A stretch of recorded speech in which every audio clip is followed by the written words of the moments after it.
On the Hobo road, I roam alone. Stars above that are far from Welcome back, my scar-tough strategists, my callous-minded cartographers, my grit-glazed gladiators of the long road. Hobo Yeti here from behind a storage unit that smells like last-chance ambition and broken dreams, where my finest furniture is a dented thermos, and my mattress is an opinionated patch of dirt. The wind, it audits my hope like a bored accountant. Today, we're dissecting survival mode, the state where your jaw is so clenched you could open bottles, your eyes are scanning like you owe someone money, and your mental battery never leaves the red. This isn't some journey of self-discovery. There's no glow-up, no hang-in-there kitten poster, just a PhD program in figure it out or die tired. Survival mode doesn't knock, it just moves in and changes your Netflix password. One day, you're still lying about how temporary this all is, and then, bam, your spine auto-braces for impact, your brain is running shadow government ops, and your soul leaves a post-it saying, "Gone minimal." Survival mode forges a weird alloy in place of comfort, no ceremony, no parade, no chance to opt out of the update. Enjoy. 1. You learn to decide fast and live with it. Survival mode is like starring in a game show where the only prize is not dying today and the clock is always set to right now. You don't get time to crowdsource your feelings or consult your spirit animal. Choices have to be made instantly. With the precision of a one-legged man dodging traffic, you make decisions that aren't noble or poetic. They're just what keeps you upright. The fantasy of picking a perfect option goes out the window the first time you realize hesitation is just a luxury tax you can't afford. You start trusting yourself not because you're brilliant, but because you've survived your own stupidity so many times. Survival mode means knowing you can mess up and still stagger forward, patched together with duct tape and questionable optimism, like a dollar store superhero in wet socks. 2. Your tolerance for discomfort quietly skyrockets. Survival mode introduces discomfort like a bad sitcom uncle, loud, constant, and never asking permission. Cold mornings just show up, holding a grudge and a weather report. Hunger becomes an annoying roommate who never moves out. Waiting for anything becomes its own Olympic sport. It's not that you become numb, you just get tired of filing complaints nobody will read. Comfort becomes a memory, and when it pops up, you treat it like a suspicious package, poke it, sniff it, and expect it to vanish. You get good at operating under irritation, sleeplessness, and the kind of existential dread that makes most people buy throw pillows. You start realizing functioning isn't about feeling great, it's about still moving, even if every joint creaks like a haunted swing set. 3. You develop problem-solving instincts that don't panic. In survival mode, panic is like using up your last matches for dramatic effect. You just can't afford it. Drama is an overdraft fee on your brain. You become the king of quiet triage, scanning your environment for solutions with the cold efficiency of a surgeon who lost his license but kept the scalpel. Problems stop feeling like personal attacks and start looking like busted appliances, annoying but fixable.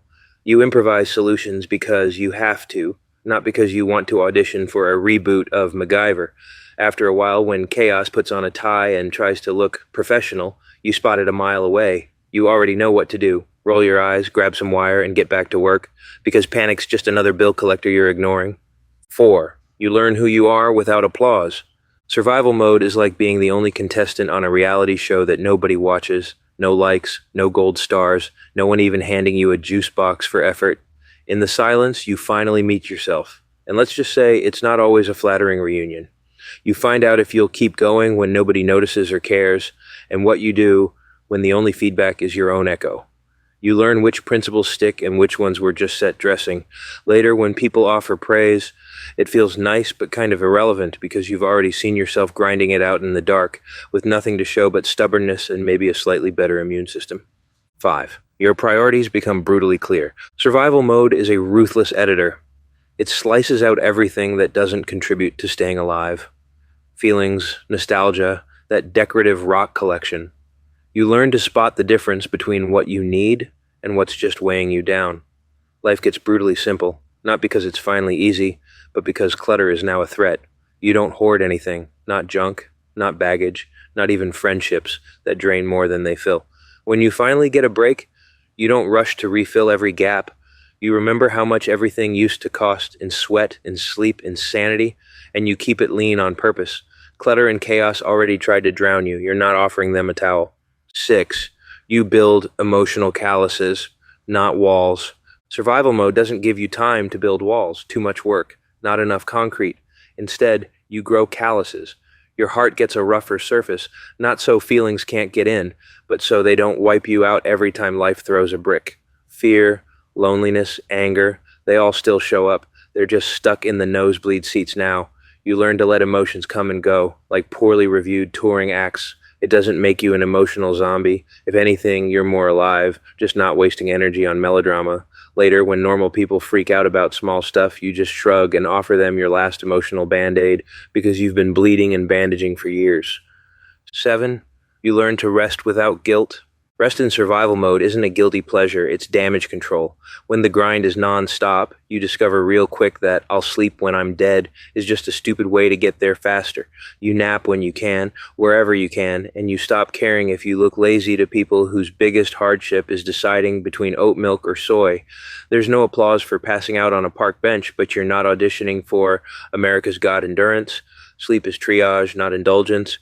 You start guarding your rest like it's the last Twinkie in the apocalypse, ignoring all the grind culture lectures from people who've never had to chase a rat out of their sleeping bag. Later, when people brag about their 4 hours of sleep, you just nod and secretly award them the Darwin Award for bad planning. 8. You trust adaptability more than plans. Plans in survival mode are just elaborate jokes for whatever deity is running the simulation this week.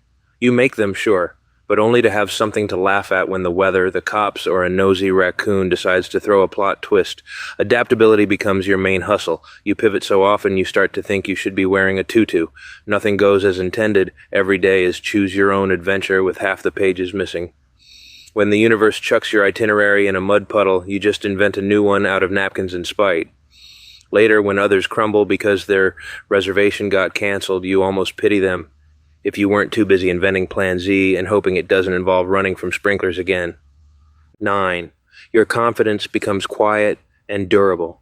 Confidence in survival mode doesn't mean you strut around like you own the world. It's more like knowing you've tripped, face-planted, and eaten dirt so many times, nothing surprises you anymore.